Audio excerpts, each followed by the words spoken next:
नमो बुद्धाय। आज का कार्यक्रम शुरू करते हैं। सर्वप्रथम बुद्धा टीचिंग चैनल देख रहे संपूर्ण उपासक उपासिकाएं, धम्मसागर बुद्ध विहार में उपस्थित संपूर्ण उपासक उपासिकाएं, सबके जीवन में बुद्ध का आशीर्वाद, धम्म का आशीर्वाद, संघ का आशीर्वाद रहे, ऐसे कामना करते हैं। सर्वप्रथम बुद्ध धम्म संघ को वंदना करेंगे। सब लोग हाथ जोड़ के बैठिए। जैसा मैं कहता हूँ वैसा ही कहिए। अरहं सम्मा संबुद्धो भगवा बुद्धं भगवन्तं अभिवादेमि स्वाक्षातो भगवता धम्मो धम्मं नमस्सामि सुपतिपन्नो भगवतो सावक संघो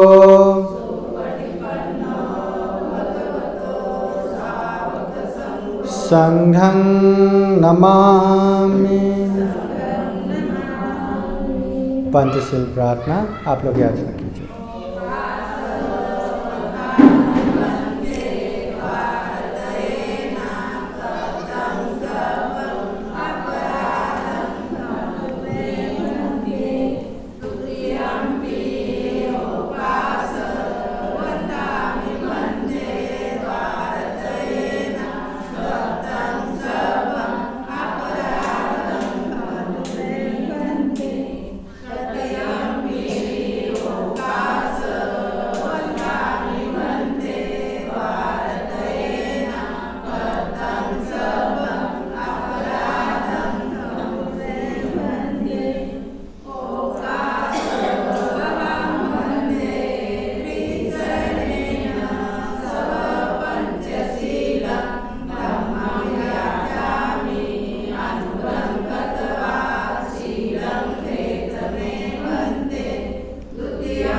यमहं वदामि तं वदेथ।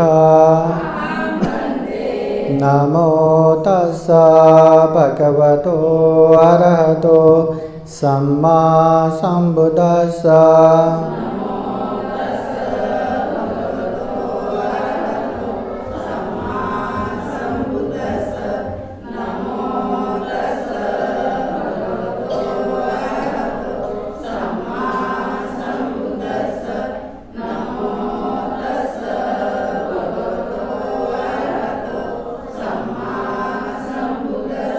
बुद्धं शरणं गच्छामि धम्मं शरणं गच्छामि संघं शरणं गच्छामि द्वितीयंपि बुद्धं शरणं गच्छामि द्वितीयंपि धम्मं शरणं गच्छामि द्वितीयंपि संघं शरणं गच्छामि तृतीयंपि बुद्धं शरणं गच्छामि तृतीयंपि धम्मं शरणं गच्छामि तृतीयंपि संघं शरणं गच्छामि ते शरणगमनं परिपूर्णं पानातिपाता वैरमणि सिक्खापदं समादियामि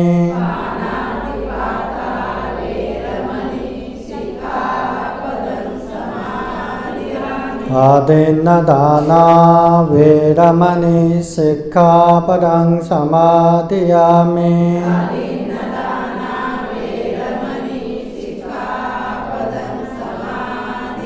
कामेषु मिच्छाचारा वैरमणि सिक्खापदं समादियामि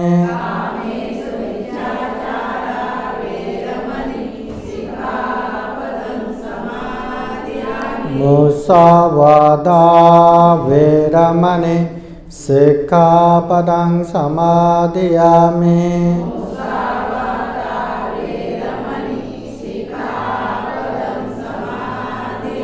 सुरामेरयो मज्जपमादत्ताना वैरमणि सिक्खापदं समादियामि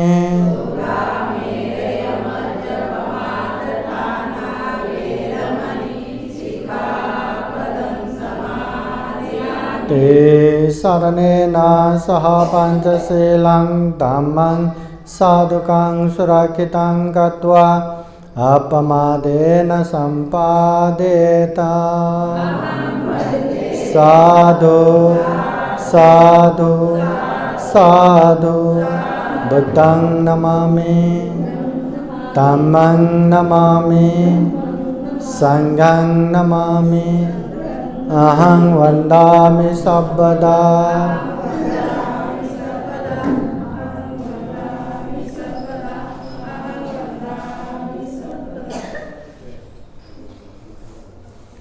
आज का ये धम्म देशना कार्यक्रम शुरू करते हैं। समन्ता चक्रवालेषु अत्रा गच्छन्तु देवता सातमं मुनिराजः शृण्वन्तु सद्गमोक्षदं धम्मश्रवणकालो अयं बदन्ता धम्मश्रवणकालो अयं बदन्ता धम्मश्रवणकालो अयं बदन्ता नमो तस्सा भगवतो अरहतो सम्मा सम्बुद्दस्सा नमो तस्सा भगवतो अरहतो सम्मा सम्बुद्दस्सा नमो तस्सा भगवतो अरहतो सम्मा सम्बुद्दस्सा वाणिजो वोपयं मग्गं अपसतो महतनो वेषाञ्जीवितु कामो वो पापानि परिवर्जये।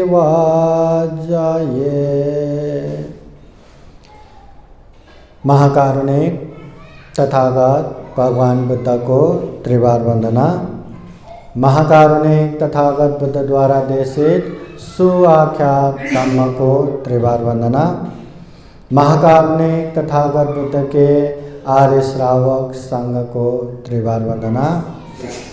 परम पूजनीय बोधिसत्व डॉक्टर बाबा साहब अम्बेडकर आज के विशेष धम्म देशना कार्यक्रम में उपस्थित पूजनीय भिक्षु संघपाल प्रमुख भिक्षु संघ धम्मसागर बुद्ध विहार में उपस्थित संपूर्ण श्रद्धा संपन्न बुद्धि संपन्न उपासक उपासिकाएं।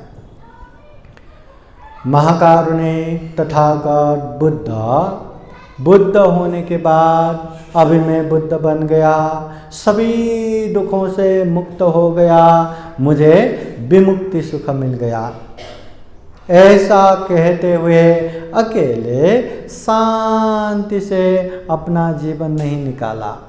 उन्होंने हम जैसे दुखी प्राणियों को देखा और दुख मुक्ति का मार्ग बताने के लिए गांव, नगर, जनपद, देश देशांतर चारिका करते हुए ढेर सारा उपदेश दिया। इतना उपदेश दिया, इतना उपदेश दिया, आज के समय में भी बुद्धवाणी संग्रहित त्रिपिटक में 84,000 धम्म स्कंद संग्रहित है। 84,000 धम्म देशना, इतने विशाल तथागत बुद्ध के उपदेश है। इसके बावजूद भी हमें एक एक धम्म देशना जानना ही है, पढ़ना ही है, सीखना ही है, ये जरूरी नहीं है। हाँ, कौन से उपासक को, कौन से उपासिका को किस तरह का धम्म देशना समझ में आएगा, किस तरह के धम्म देशना से उसके मन में वैराग्य उत्पन्न होगा, वो पता ही नहीं। तथागत बुद्ध के समय में एक एक धम्म देशना भी उपासक उपासिकाओं के लिए दुख मुक्ति का कारण बन जाता, खूब सारा पुण्य का कारण बन जाता। अभी तथागत बुद्ध तो बुद्ध है, सम्यक संबुद्ध है, सर्वज्ञ है। बुद्ध में परचित्त ज्ञाता ज्ञान है, मतलब लोगों के मन में क्या चल रहा है वो तथागत बुद्ध बरोबर जानते हैं। तो उसी हिसाब से तथागत बुद्ध उपदेश देते हैं। तो उपदेश सुनने वाले हर किसी को लगता है अरे बुद्ध ने मुझे ही देख लिया, मुझे ही जान लिया, फिर एकदम सावधान पूर्वक उपदेश सुनते हैं। अभी हम में वो ज्ञान नहीं है, हम तो अच्छा बुद्ध का उपदेश करके सुनाते हैं। अभी धम्म देशना सुनने वाले कहीं बातें करके बैठते हैं, किसी को फैन चालू है कि नहीं उसका पड़ा है, किसी को लाइट का पड़ा है, कोई अपने में मग्न होके यहाँ वहाँ विचार कर रहे हैं। धम्म देशना सुन रहा है क्या या सुन पा रहा है क्या, वो हमें पता नहीं। इसलिए वो बुद्ध के समय में बस तथागत बुद्ध के पास आया तो बुद्ध उन लोगों को देख के उपदेश देते थे, वो लोग ज्ञान प्राप्त करते थे।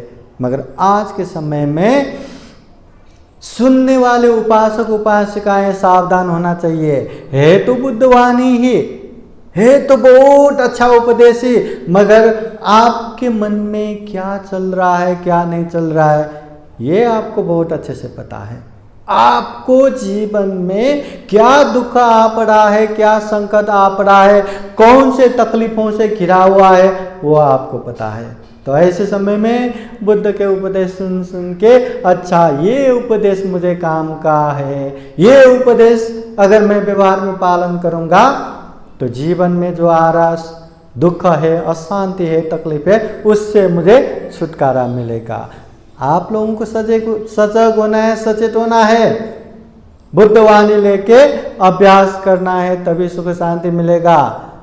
हाँ, अन्यथा हाँ ये सुनते जाएंगे, टाइम पास होता जाएगा, समय बीतता जाएगा, समय निकलता जाएगा, और अभ्यास क्या किया, कुछ भी नहीं। ऐसा हुआ तो इतना अच्छा बुद्धवाणी भी कुछ फायदा नहीं। घर में त्योहार है और त्योहार के समय में खूब सारा खाना बना, बहुत अच्छे अच्छे व्यंजन बना, इतना अच्छा पकवान कि देख के मुंह पे पानी आ जाए, इतना अच्छा पकवान बना, मगर हम खाएंगे नहीं, सिर्फ देखते रहेंगे, देखते रहेंगे, देखते रहेंगे, तो उसका स्वाद ले पाएंगे क्या? हाँ, उसका अनुभूति कर पाएंगे क्या? नहीं। वैसे ही इतना अच्छा तो बुद्धवाणी है, इतना अच्छा तो बुद्ध का उपदेश है, मगर हम उसे ग्रहण करके अनुभूति नहीं करेंगे, अभ्यास नहीं करेंगे, तो वही अच्छा खाना बनाओ पर देखते रहो, खाओ मत। एकदम अंधेरा है, खूब मेहनत से लाइट जलाओ पर आंखें मत खोलो, आंखें बंद करके बैठो, वैसा ही हो गया। बुद्ध का उपदेश। इतने दुर्लभ जीवन में इतना दुर्लभ तथागत बुद्ध के उपदेश मिला है। बस हमें जानना है, अभ्यास करना है, पालन करना है, कल्याण ही कल्याण है। इसलिए उपासक उपासिकाओं को बहुत सावधान होना है। हाँ, देने वाले, उपदेश देने वाले भंते जी तो तथागत बुद्ध के वाणी ही बताते हैं, दूसरा कोई बात नहीं बताते। बुद्ध के मानव हित कल्याणकारी धम्म ही बताते हैं। मगर आपके मन में क्या चल रहा है वो पता नहीं। आपके मन में आलस आ रहा है या आलस आ रहा है क्या? मन में द्वेष आ रहा है क्या? मन में गुस्सा आ रहा है क्या? मन में चिड़चिड़ा आ रहा है क्या? मन यहाँ वहाँ भाग रहा है क्या? पता नहीं। बस हम अच्छा उपदेश आप लोगों को दे रहे, तो ऐसे दे रहे जैसे कि एकदम अच्छा खाना है और हम आप लोगों को आंखें बंद करके खिला रहे। अभी वो खाना आपके गाल पे लगा तो गया, खत्म, वैसे ही चला गया। आपके आंखों पे लगा तो जलन हो जाएगा, आपके कानों पे लगा तो भी काम का नहीं, आपके मुंह पे लगा तो आहा स्वादिष्ट है। जब मुंह पे लगेगा तभी उसका स्वाद आएगा। देने वाले अच्छे उपदेश दे रहे, मगर आप लोगों का मन चंचल है तो ऐसे में उपदेश सुन पाएगा क्या? सुन पाएगा? कितना भी अच्छा उपदेश हो सुन ही नहीं पाएंगे। सुन नहीं पाएंगे तो ग्रहण नहीं कर पाएंगे, ग्रहण नहीं कर पाएंगे तो पालन भी नहीं कर पाएंगे। और मन में गुस्सा आ रहा है, द्वेष उत्पन्न हो रहा है, चिड़चिड़ा हो रहा है, अरे ये ठीक नहीं, वो ठीक नहीं, वो ऐसा करना था, वो वैसा करना था, ये तो यहाँ रहना चाहिए था, ये वहाँ रहना चाहिए था। अनेक अनेक बातों पे मन में चिड़चिड़ा आ रहा है, गुस्सा आ रहा है, तो ऐसे समय में उपदेश सुन पाएंगे क्या? उपदेश सुन के भी मन में गुस्सा ही भड़कता रहेगा, भड़कता रहेगा, तो वो धम्म देशना का भी कोई लाभ नहीं। इसलिए सुनने वाला सावधान रहा ना, एक एक बुद्धवाणी व्यर्थ नहीं जाता। जैसे सामने वाले आंखें बंद करके खाना खिला रहे, आप लोग तो आंखें खोल के बैठ सकते हैं ना, जहां जहां हाथ गया वहां मुंह ले जाके हम खा सकते हैं। एक भी निवाला व्यर्थ में नहीं जाएगा, एक भी बुद्धवाणी व्यर्थ में नहीं जाएगा। सावधान हमें रहना है। तथागत बुद्ध के समय में कैसे कैसे लोग आते थे।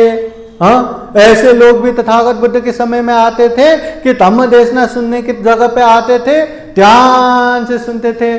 जब लोग आंखें बंद करके ध्यान से धम्म देशना सुनते थे तो वो लोग आंखें खोल के वो जो जेब है ना, काट काट के पैसा चुरा के ले जाने वाले, ऐसे लोग भी आते थे। मगर ऐसे लोगों को भी तथागत बुद्ध ने ऐसे उपदेश दिया कि उसको लगा अरे ये तो मुझे ही जान लिया, मुझे ही उपदेश दे रहे। बस ध्यान से उपदेश सुना, वो उपदेश सुनते सुनते धर्मचक्षु प्राप्त किया, श्रोतापति फल में प्राप्त हो गया। देखो, एक चोरी करने वाला, वैसे ही वो खुजुतराव उपासिका की हमने कहानी सुने। कहा श्यामावती महारानी का 8 स्वर्ण मुद्रा का ये फूल माला हर दिन लेके जाने वाले, उसमें भी 4 स्वर्ण मुद्रा तो अपनी पॉकेट में रख के सिर्फ 4 का ही लेके जाती थी। मगर ऐसे खुजुतरा भी जब बुद्ध का उपदेश सुना, अरे बुद्ध ने तो मुझे ही जान लिया, इतना ध्यान से सुना, इतना ध्यान से सुना कि उपदेश सुन सुन के श्रोतापति फल में पहुंच गया, धर्मचक्षु प्राप्त हो गया। फिर उसके बाद उसने ऐसा कोई गलत काम ही नहीं किया, उसका जीवन धन्य हो गया। हाँ, तो कैसे कैसे लोग आते थे, अनेक प्रकार के लोग जब आते थे तथागत बुद्ध के पास, बुद्ध उन लोगों को देख के, उन लोगों की मानसिकता को देखते हुए उस तरह से उपदेश देते थे और सामने वाले बरोबर समझ जाते थे। कोई कोई तो ऐसा एक भिक्षु भी जिसने 3 महीना समय काल में एक गाथा भी याद नहीं कर पाया। एक गाथा बोले तो सब पाप सकरणं कुशल उपसंपदा सचित परियोदपनं ये तंग बुद्धान शासनं। ये 2 लाइन का जो एक गाथा है ना, इतना भी कंठस्थ नहीं कर पाया, पाठ नहीं कर पाया। इसलिए उसके गुरु ने तुम बनते बनने लायक नहीं, जाओ, निकाल दिया। तो दुखी होके निकल के जा रहा था, भगवान बुद्ध मिला। भगवान बुद्ध ने कहाँ जा रहे हो? ऐसे ऐसे जा रहे हो, ठहरो, रुको। तथागत बुद्ध ने जान लिया, तो उसको एक सफेद कपड़ा दे के, बस ये कपड़ा को ऐसा हाथ में लगा के रजो हरन रजो हरन रजो हरन रजो हरन ऐसा बोलते जाओ। ठीक है, बुद्ध ने कहा है, तो वो हाथ में लेके रजो हरन रजो हरन रजो हरन, हाँ, रजो हरन मतलब ये मैला हो रहा है, मैला हो रहा है, मैला हो रहा है। कुछ समय बाद वो देखते, ऐसा करते करते बाद में वो सफेद कपड़े को देखते हैं, तो अरे सफेद कपड़ा तो क्या हो गया? काला काला हो गया, मैला मैला हो गया। वो देख के अरे ये कपड़ा काला हो गया, हमारा मन भी तो काला है। हाँ, ये इतना सफेद कपड़ा भी काला हो गया, देखते ही देखते काला हो गया। हमारे मन में भी इसी तरह मैल है, इसी तरह क्लेश है। अगर ये क्लेश खत्म हो जाएगा, फिर से हम शुद्ध हो जाएंगे, फिर से पवित्र हो जाएंगे। ऐसा ध्यान करते करते करते करते, बुद्ध वाणी याद करते करते वही दुख मुक्त हो गया, अनंत हो गया, एक बुद्ध के उपदेश से। एक भिक्षु ऐसा भी कि उसके गुरु के पास रह के कितना ध्यान किया, कितना ध्यान किया, उसको कुछ भी प्राप्त नहीं हुआ, कुछ भी समझ में नहीं आया। कितना कितना जीवन अनित्य है, ये मरण से खत्म हो जाएगा, ये मरणानुस्मृति याद करो, ये अनित्य याद करो, ये हमेशा नहीं रहेगा, सारे चीज अशुभ है, हाँ, अच्छा नहीं है, ये ऊपर से नीचे तक दुर्गंध से भरा हुआ ये शरीर है। कितना उपदेश दिया, कितना ध्यान करवाया, बिल्कुल समझ में नहीं आ रहा, बिल्कुल लाभ नहीं हो रहा। और बहुत समय बाद उसको भी लगा कि इतना मेहनत करने के बाद भी कोई लाभ नहीं, तो मैं यहाँ रह के क्या करूँ, मैं भंते बन के क्या करूँ। गुरु जी के पास गया और कहते हैं, गुरु जी मैं यहाँ से जाना चाहता हूँ। क्यों? मुझे कुछ भी नहीं आ रहा है, कुछ भी नहीं समझ रहा है, इसलिए जाना चाहता हूँ। तो अभी जाना चाहते तो क्या करेंगे? तो गुरु जी कहते हैं, ठीक है, तुम जाना चाहते हो तो जाओ, पर जाने से पहले एक बार बुद्ध से मिल के जाओ। तो वो कहते हैं, ठीक है, मैं एक बार बुद्ध से मिलना है तो मिल लूँगा। तो लेके गया उसके गुरु ने तथागत बुद्ध के पास, और तथागत बुद्ध को वंदना करके वहाँ बैठा। बुद्ध ने क्या हुआ सारे चीज़ जानने के बाद, ठीक है, इसको शाम को लेके जाओ करके, यहीं छोड़ के जाओ करके भेज दिया उसके गुरु को। वहाँ रहा। वहाँ रहने के बाद तथागत बुद्ध ने उसको खूब अच्छे से साफ करने लगाया, नहलाया, धुलाया, अच्छे खाना खिलाया, अच्छे से अच्छे भोजन खिलाया। और कमल के फूल के पास देख के, कमल के फूल के पास जो तालाब में बिठा के, ये स्वच्छ जगह पे ये कमल के फूल देखते रहो करके तथागत बुद्ध ने छोड़ के गया। इतने अच्छे जगह देख देख के, वो कमल के फूल देख देख के ही उसमें इतना ध्यान में आलंबन हो गया, इतना ध्यान बैठ गया कि वो देखते ही देखते वो भी दुख मुक्त हो गया, अनंत हो गया। जब शाम को उसके गुरुजी लेने आए तो वो तो अनंत हो चुका है। वो कहते हैं, अभी मैं जीवन छोड़ के नहीं जाऊंगा, हमेशा रहूंगा। अरे ये क्या बात है? तथागत बुद्ध कहते हैं, ये भिक्षु ने अनंत समय से शुभ भावना किया है, अच्छे देख के आए हैं और उसका ही ज्यादा ध्यान करके रखा है, इसलिए अच्छे चीजों से उसका ध्यान तुरंत बैठ गया। और उसके गुरु बुरे अशुभ मरण अनित्य की भावना ही करवा रहा था, तो कुछ समझ में नहीं आ रहा था। तो ऐसा है तथागत बुद्ध, कैसे चाहे पटाचारा हो, चाहे कृषा गौतमी हो, चाहे अनाथ पिंडिक महाजन हो, चाहे विशाखा उपासिका हो, चाहे बिंबिसार राजा हो, चाहे शुद्धोधन राजा हो, अनेक तरह से लोग जब तथागत बुद्ध के पास आते थे, तथागत बुद्ध उन लोगों को समझ के उसी हिसाब से उपदेश देते थे, जिससे वो लोग भी दुख मुक्त होते थे या जीवन कल्याण करते थे।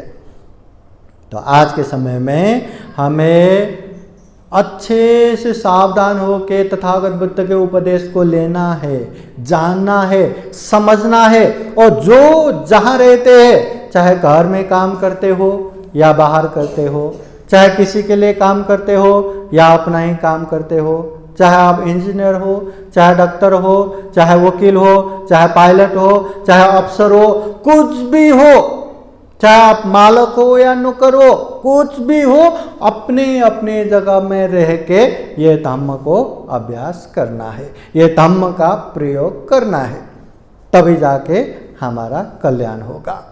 इसलिए धम्म तो चाहिए ही। बिना धम्म के इंसान अच्छा करना चाहिए, बुरे से दूर रहना चाहिए, इतना भी नहीं समझता। बस अच्छा हो या बुरा, पैसा आ रहा है ना, फायदा हो रहा है ना, चलो करो, ये ठीक है, ये सही है, करते जाता है। और जो धम्म जानते हैं, धम्म पहचानते हैं, पैसा आ रहा है पर ये काम क्या है, बुरा है ना, नको, नहीं चाहिए ऐसा पैसा। बुरे काम करके पैसा आता हो तो भी ऐसे पैसा नहीं चाहिए, तो वो दूर करता है। मगर धम्म न जानने वाला क्या करता है, पैसा आ रहा है ना, पैसा आ रहा है, वो धम्म ही है, अच्छा ही है, करो करो, खुद भी करेंगे, अपनों को भी करवाएंगे। इसलिए जीवन के हर समय में धम्म चाहिए। जिसके पास धम्म रहेगा वो अच्छे पुण्य कार्य में हमेशा आगे बढ़ेगा। जब भी मौका मिले वो पुण्य कार्य करते जाएगा, या मौका ना भी मिले तो वो अवसर या वो वातावरण बनाते जाएगा, पुण्य करने का वातावरण।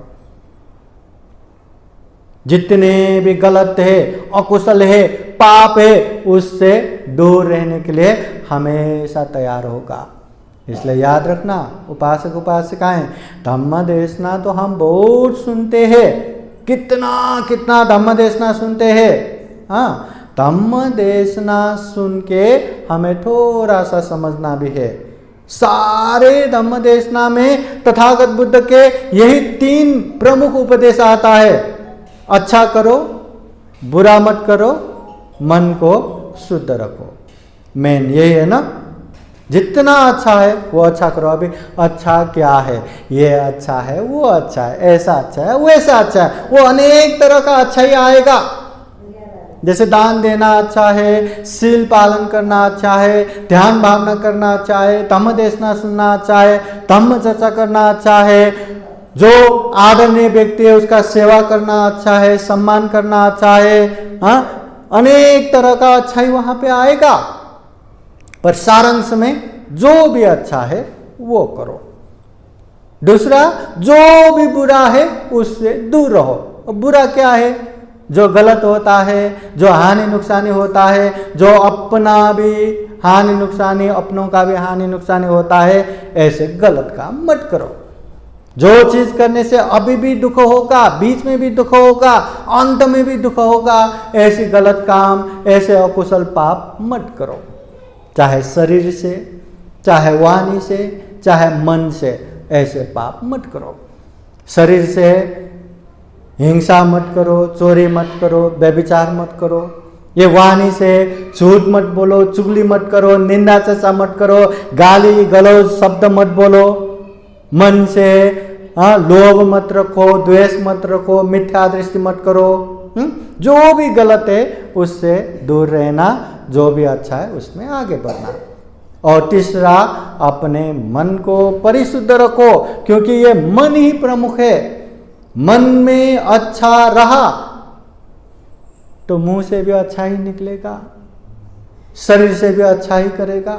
अगर मन में अच्छा नहीं रहा, कर करके कितना एक्टिंग करेंगे, कितना ड्रामा करेंगे कि मैं अच्छा हूं, मैं अच्छा हूं, मैं अच्छा बोलता हूं, निकलेगा ही ना, मुंह से भी निकलेगा, शरीर से भी निकलेगा। इसलिए मन शुद्ध होना चाहिए। मन शुद्ध रहा तो जो भी वो काम करेंगे पुण्य ही करेंगे, जो भी वो मुंह से बोलेंगे अच्छा ही बोलेंगे। मन अशुद्ध रहा तो जो भी बोलेंगे पाप ही बोलेंगे, जो भी करेंगे पाप ही करेंगे। और जो व्यक्ति पाप करेगा उसका दुष्परिणाम उसको भुगतना ही पड़ेगा।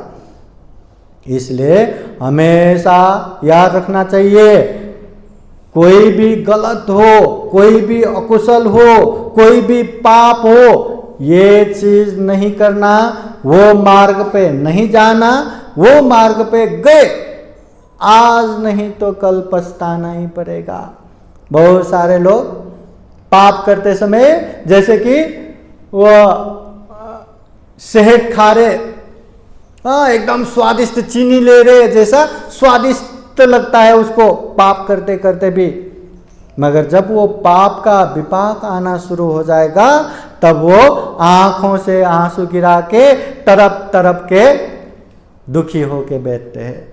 इसलिए ऐसा गलत काम मत करो। तथागत बुद्ध कहते हैं, जिस तरह एक व्यापार करने वाला व्यापारी कहीं दूर जा रहे और रास्ते में कोई विघ्न आए या कोई चोर लुटेरा वहां बैठा हो, तो ऐसे मार्ग को छोड़ना चाहिए। न कि हीरो बन के वहीं जाएंगे तो क्या होगा, लूट लेगा, मार देगा। तो ऐसे रास्ते छोड़ना चाहिए। जिस तरह कोई जीना चाहते हैं, जीने की इच्छा रखने वाला व्यक्ति जहर नहीं लेना चाहिए, जहर से दूर रहना चाहिए। उसी तरह जो जीवन में सुख शांति चाहिए, उसको अच्छे से अच्छे पुण्य करना चाहिए, धम्म करना चाहिए, पाप से दूर होना चाहिए। इसलिए महाकारुणिक तथागत बुद्ध श्रावस्ती के जेठवन बुद्ध विहार में रहते समय ये पाली गाथा द्वारा इस तरह उपदेश देते हैं तथागत बुद्ध। वाणी जो वो भयं मग्गं अपसत्तो महतनो विसंजीवितु कामो वो पापानि परिवर्जये। वाणी जो वो भयं मग्गं, भय युक्त जो मार्ग रहता है, जिस रास्ते में अनेक अनेक व्यवधान विघ्न रहता है, एक व्यापारी ऐसे रास्ते को ही छोड़ देता है। उसी तरह अपसत्तो महदनो, जो अल्पसंख्यक है, जो थोड़े थोड़े लोग जा रहे और आगे बहुत सारे चोर या डाकू या लुटेरा वहां बैठा है, तो ऐसे लोग वो रास्ता छोड़ के दूसरे रास्ते से जाते हैं। वैसे ही विसंजीवितु कामो, वो जो जीना चाहते हैं, जो जीना चाहते हैं, ऐसे लोग जहर को छोड़ना चाहिए, विष को छोड़ना चाहिए। हाँ, वैसे ही पापानि परिवर्जये, ये पाप कार्य से दूर रहना चाहिए, पाप से हमेशा भयभीत होना चाहिए, पाप से।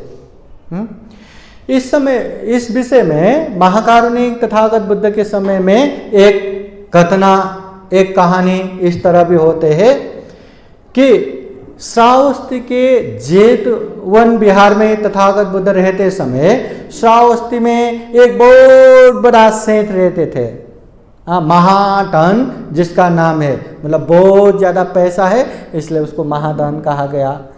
वो बहुत बड़ा व्यापारी है, बहुत पैसा वाले हैं। तो उसका काम था कि अनेक अनेक सामान एक जगह से दूसरे जगह पे, एक शहर एक गांव से दूसरे गांव दूसरे शहर में ले जाके वो सामान बेचना, नया खरीद के लाना, ऐसा व्यापार करना, बहुत पैसा। एक समय वो सेठ, वो उपासक बहुत सारे गाड़ाओं में ये माल भर के एक शहर से दूसरे शहर में जाने वाला था। तो ऐसे में अभी उसने विहार में जाके भंते लोगों को कहा कि भंते जी, मैं यहाँ से अमुक अमुक शहर में जा रहा हूँ, अगर कोई भंते मेरे साथ आना चाहते हैं या कोई भंते उस जगह पे जाना चाहते हैं तो मेरे साथ जा सकते हैं, मैं सारे भंतेगण का भोजन प्रबंध करता हूँ, सारा बंदोबस्त करता हूँ, ऐसा कह दिया। जाने का दिन निश्चित हो गया, सारे भंते लोगों को खबर कर दिया।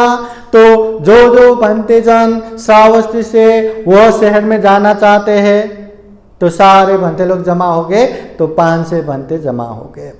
500 भंते जन वो व्यापारी के साथ जाने के लिए तैयार हो गया। अभी वो व्यापारी भी बहुत सारा गाड़ाओं में बहुत सारा माल लाद लाद के लेके गया। श्रावस्ती से आगे बढ़ने लगा। जाते जाते जाते जाते कुछ आगे बढ़ने के बाद, श्रावस्ती से कुछ आगे बढ़ने के बाद उसको पता चला कि सामने बहुत सारे चोर घाट लगा के बैठे। क्योंकि इतना सारा सामान लेके आए तो उसको लूटने के लिए अभी सामने चोर घाट लगा के बैठे हैं। अब क्या करेंगे? ऐसे समय में आगे जा सकता है क्या? गया तो वहां तो बहुत बड़ा दुर्घटना हो जाएगा, या हो सकता है उन लोगों को मार देगा, सारा सामान लूट के ले जाएगा। अब क्या करे? वहां कुछ समय रुका, और रुकने के बाद वहां चोर घाट लगा के बैठे हैं, वहां से वापस नहीं गए। तो लगा अभी सामने जाने का क्या मतलब, चलो पीछे आते हैं। तो पीछे आने के लिए जब तैयार हो गया तो पता चला एक समूह चोर पीछे भी घाट लगा के बैठ गए। मतलब आगे गए तो सामने वाले चोर पकड़ लेगा, पीछे गए तो पीछे भी चोर पकड़ लेगा, वो लोग भी घाट लगा के बैठ गए। न आगे जा सकता है न पीछे जा सकता है। अब क्या करेंगे? क्या करेंगे? आगे गया तो मारा जाएगा, सारा सामान चोर लूट के लेके जाएगा। पीछे आया तो भी वही हालत है। तो ऐसे समय में क्या करेंगे? अभी देखेंगे करके वहीं जगह बना के बैठ के वहीं खा पी के वहां रहने लगा। कुछ समय बीता, न सामने के चोर जाने के लिए तैयार है, न पीछे के चोर उस जगह छोड़ के जाने के लिए तैयार है। उन लोगों तो मतलब चुरा के ही लूट के ही जाना है, ऐसे घाट लगा के बैठे हैं। तो वो महाजन वो सेठ कहते हैं भंतेगण से, भंतेगण के आगे भी चोर है पीछे भी चोर है, न हम आगे जा सकते हैं न पीछे जा सकते हैं, इसलिए कुछ समय धैर्य कीजिए, यहाँ रुकिए, हम आप लोगों का सारा प्रबंध करते हैं, सारा बंदोबस्त करते हैं। ठीक है करके रुका।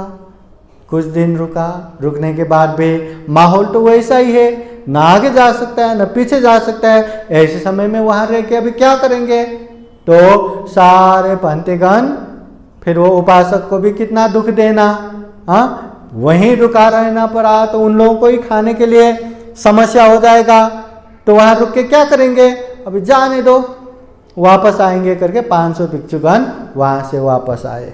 वापस आके तथागत बुद्ध को वर्णना करके बैठते हैं। फिर क्या हुआ कैसा हुआ, तो तथागत बुद्ध को सारी बातें बताते हैं। उस समय तथागत बुद्ध कहते हैं जिस तरह एक बुद्धिमान व्यापारी सामने इस तरह का संकट रहा तो वो रास्ता छोड़ देता है, ऐसे रास्ते में नहीं जाता। अगर ऐसे रास्ते में गया तो खुद तो मारा जाएगा ही, अपने साथ में रहे सारे के सारे लोगों का भी जान जाएगा, और सारा माल लूटना तो अलग है ही।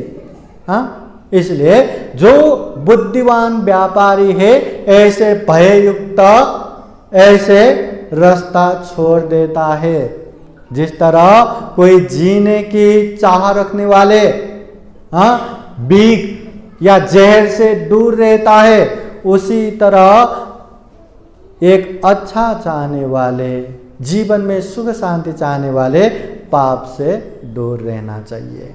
ये तथागत बुद्ध श्रावस्ती के जेतवन बुद्ध विहार में रहते समय ये 500 भिक्षुओं के कारण ये उपदेश देते हैं। समझ में आया क्या? पाप से दूर रहना है। कैसा भी हो, एक व्यापारी वो भययुक्त रास्ता नहीं जाता, वो रास्ता छोड़ के दूसरे रास्ते ही जाते हैं। कैसा भी हो, जो जीना चाहते वो जहर कदापि नहीं लेगा। वैसे ही अगर जीवन में सुख शांति चाहिए तो आपको अच्छा ही करना है, पुण्य ही करना है, सारे पाप से दूर रहना है। देखा जाए तो जीवन में प्रमुख तो 2 रास्ता है। जीवन के हर समय में हमारे पास 2 रास्ता मिलेगा। अभी भी दो रास्ता मिलेगा, या तो अच्छे मार्ग पे जाओ या तो बुरे मार्ग पे जाओ, या तो अच्छा करो या तो बुरा करो। अच्छा करेंगे तो क्या होगा, सामने सुख मिलेगा, शांति मिलेगा, और बुरा करेंगे तो सामने क्या मिलेगा, सुख मिलेगा, शांति मिलेगा। हाँ क्या, हाँ बुरा करेंगे तो क्या होगा, बुरा करेंगे तो दुख ही मिलेगा, अशांति मिलेगा। यह सबको स्पष्ट है, सब लोग भली भांति जानते हैं कि दो रास्ता है, अच्छे रास्ते जाएंगे तो सुख शांति मिलेगा, बुरे रास्ते जाएंगे तो दुख अशांति मिलेगा। हमारे जीवन में अगर दुख आ रहा है, अशांति आ रहा है, तो कहीं ना कहीं हम बुरे रास्ते पे गए ही है। अगर जीवन में सुख आ रहा है, शांति आ रहा है, तो हम सुख के मार्ग पे चल रहे हैं। इसलिए दो रास्ता है। अगर जीवन में हमें अच्छा चाहिए तो अच्छे मार्ग पे जाना है।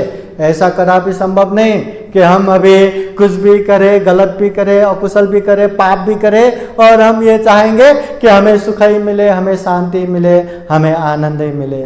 मिलेगा क्या? हाँ मिलेगा? अरे कर रहे पाप, कर रहे अकुशल, कर रहे दुख अशांति का काम, और हम चाह रहे कि जीवन में हमें सुख आए, शांति आए। हाँ हम लगा रहे नीम का पेड़, और हम नित्य सुबह शाम पूजा कर रहे कि हमें अच्छे अच्छे आम मिले, अच्छे आम फले, हमें अच्छे आम खाने को मिले। मिलेगा क्या? अरे लगाया नीम का बीज और हम आम चाह रहे, कर रहे हम अकुशल पाप और हम सुख चाह रहे, होगा क्या? इसलिए ये प्रमुखतः दो रास्ता, अच्छे रास्ता या बुरे रास्ता। अच्छे रास्ते में हमेशा अच्छा होगा, चलना थोड़ा मुश्किल होगा। मुश्किल इसलिए भी है क्योंकि हमने बचपन से लेके ऐसे अच्छे जगह पे गए ही नहीं ना, अच्छा किया ही नहीं ना, इसलिए जो चीज़ हमें करने की आदत नहीं वो थोड़ा मुश्किल हो जाता है। पर श्रद्धा होना चाहिए, विश्वास होना चाहिए, अच्छा करेंगे तो जीवन में सुख मिलेगा, शांति मिलेगा। बस करते जाना है, करते जाना है, करते जाना है। जब तक आदत न बने करते जाना है, करते जाना है। चाहे दान देना हो, चाहे शील पालन करना हो, चाहे ध्यान भावना करना हो। और जो गलत है, अकुशल है, पाप है, वो रास्ते पे जाना आसान है क्योंकि बचपन से वहीं वहीं ज़्यादा चित्त गया है, वैसे जगह पे ही हम भागते रहते, जाना आसान होगा। और वो रास्ते पे भीड़ भी बहुत मिलेंगे, बहुत सारे लोग भी मिलेंगे, मगर याद रखना गलत है, अकुशल है, पाप है तो जीवन में दुख ही लाएगा, अशांति लाएगा। तो वो रास्ते पे हमें चलना ही नहीं।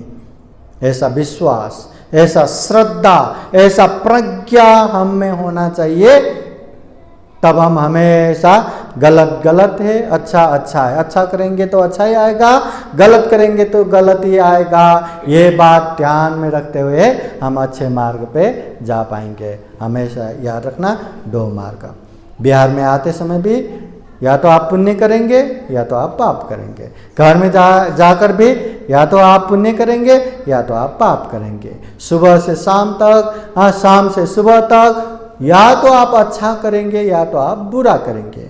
शरीर से, वाणी से, मन से हमेशा याद रखना, अच्छा करेंगे तो अच्छा ही आएगा, बुरा करेंगे तो बुरा ही आएगा। कोई बुरा करे और उसको अच्छा मिले ऐसा वरदान दे, ऐसा कोई नहीं है। और जो अच्छा करे उसको बुरा हो, कोई श्राप दे, ये भी संभव नहीं है। इसलिए ताई अत्तनो नाथो, कोई नाथो परोसिया, हम खुद के मालक खुद ही है, कोई हमारे मालक नहीं है।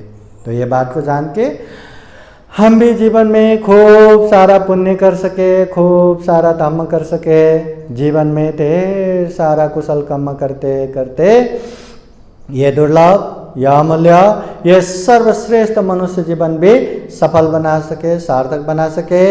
अंत में जन्म जरा व्याधि मरण से मुक्त, सभी दुखों से अलग, जिसे विमुक्ति सुख कहते हैं, जिसे निर्वाण सुख कहते हैं, वो सुख भी प्राप्त कर सके, ऐसी कामना करते हुए आज का ये धम्म देशना यहीं समापन करते हैं। सबका मंगल हो, सबका कल्याण हो। भवतु सर्वमंगलं। धम्म देशना के अंत में आप लोगों को बुद्धवाणी पाली गाथा द्वारा आशीर्वाद देते हैं। आप लोगों के जीवन में बुद्ध का आशीर्वाद रहे, धम्म का आशीर्वाद रहे, संघ का आशीर्वाद रहे और हमेशा बुरे मार्ग से दूर रह के अच्छे मार्ग में निरंतर अग्रगामी बन सके, ऐसी कामना करते हुए बुद्धवाणी पाली गाथा द्वारा आशीर्वाद देते हैं। सभेतेयो विवचान्तु सब्बरोगो विनाशतु माते भवत्वन्तरायो सुखी दीर्घायुको भव।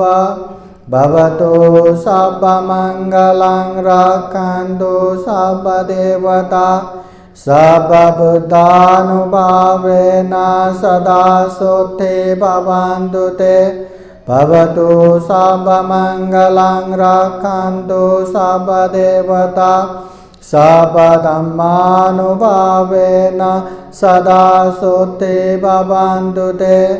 भवतु सर्वमङ्गलं रक्षन्तु सर्वदेवता सर्वसङ्गानुभावेन सदा शुद्धि भवन्तु ते। ईचितं पाचितं दुह्यं क्षिपमेव समेजतु सबे पुरन्तु चेतसङ्गपाचन्दो पन्नरसो यथा। आयु आरोग्य सम्पत्ति सर्ग सम्पत्तिमेव च अतो निब्बान सम्पत्ति इमिनाते समेचतु। साधु साधु साधु। बुद्धं नमामि, धम्मं नमामि, संघं नमामि, अहं वन्दामि सर्वदा।